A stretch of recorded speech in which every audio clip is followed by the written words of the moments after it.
If you Google how to write a book introduction, you're gonna get advice on how to write a boring introduction to your book. And the problem is, this is the start of your book. This is something a potential reader will look at to decide if they even want to read your book. So many books would be better off with no introduction at all. If you want to make sure your book introduction is the best it can be before you publish your book, this video is for you.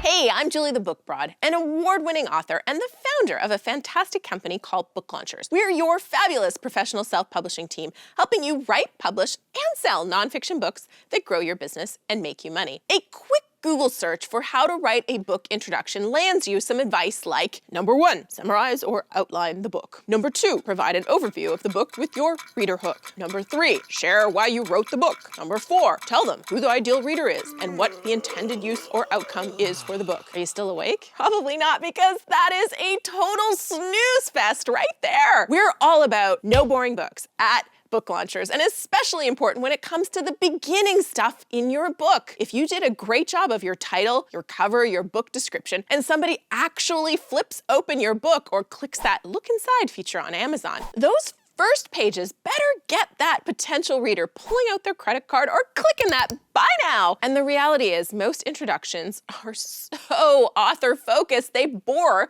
the reader right to sleep and they don't get the sale. So what can you do so you don't join the ranks of boring books out there? Well, first of all, don't follow that advice you get when you Google how to write a book introduction. Here are my 5 tips for writing a book selling introduction. Number 1, you might not need one at all. You heard me right. Take it out and let a few beta readers see what they think. If you're following our advice for creating awesome chapters, making that page-turning book, then your first chapter probably will knock a reader's socks off, and it will be a much stronger way to start your book than a boring introduction. Let's take an example from Rachel Hollis's book, Girl, Stop Apologizing. Now, if you're already a Rachel Hollis fan, you're gonna love this. But let's imagine you've never heard of Rachel Hollis before.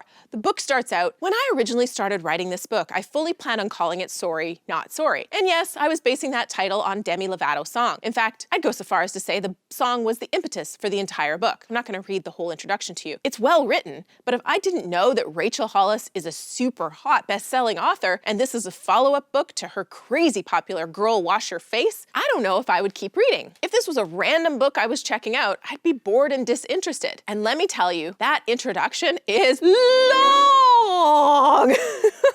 And that's why what I'm saying is so important. There are far more people out there that will have never heard of you than the people who have. So you need to write your introduction as though nobody knows who you are, because in many cases that's true. That introduction just kept going on and on and on. Now compare that to how Rachel Hollis starts her chapter 1 of her #1 New York Times best-selling book, Girl, Wash Your Face. I love how chapter 1 starts. It's everything that makes me jump up with excitement about books. Chapter title, The Lie. Something else will make me happy. The chapter starts, I peed my pants last week. Not full on peed my pants, like that one time at summer camp when I was 10 years old. Come on, you wanna keep reading, right?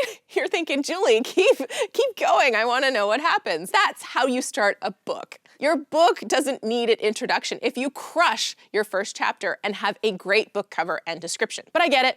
I'm a traditionalist too. I like a to-the-point intro. So here's tip number 2. Go straight to the promise of the book. Hit them hard over the head with it. Don't make them read all about how you got to the idea for the book. Just tell them, it sucks when you feel angry all the time. You get mad at your kids for asking for dinner. You yell at your dog for whining to go out to pee. And when you stub your toe, you burst like a volcano erupting. That's not a fun way to live. I know, I've been there. Once I got so mad, I yelled at a stop sign for telling me to stop. But you can get calm without going to anger management. You can find joy in little things. And you can do it with just a simple technique you're about to learn in less than 7 minutes a day. This is going to help you. It helped me. It's helped John. You'll meet him soon. So that's how you could start a book about getting over anger. I don't have anger issues. I just made that up.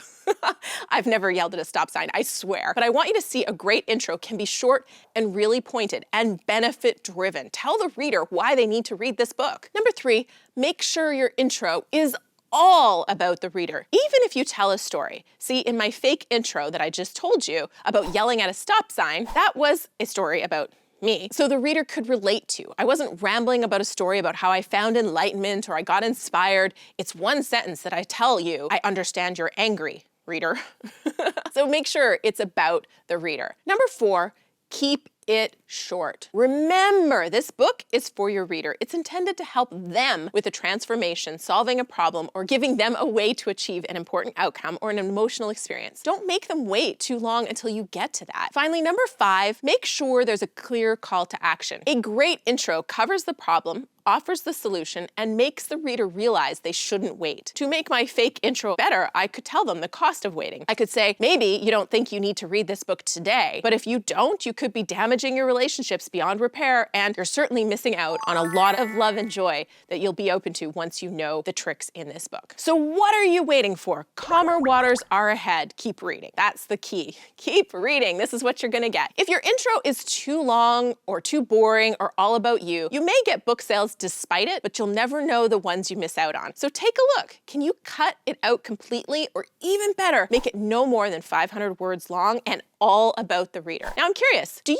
even read introductions from authors you don't know about? Let's chat about it in the comments below. And when you comment on the day a video is released, you'll be entered to win some sweet Book Launcher swag, like our #NoBoringBooks mug, just like no boring introductions. Like this tip, go ahead and smash that thumbs up button. It feels so good. And make sure you subscribe to the channel and turn the notifications on so we can hang out every Tuesday and Friday when a new video comes out. If you want to learn about dedications and forewords as well, also beginning book matter, these 2 videos are exactly what you should watch. And really, I want you to click on them because I'm having so much fun hanging out with you, and I just don't want it to end yet. I'll see you on one of those videos.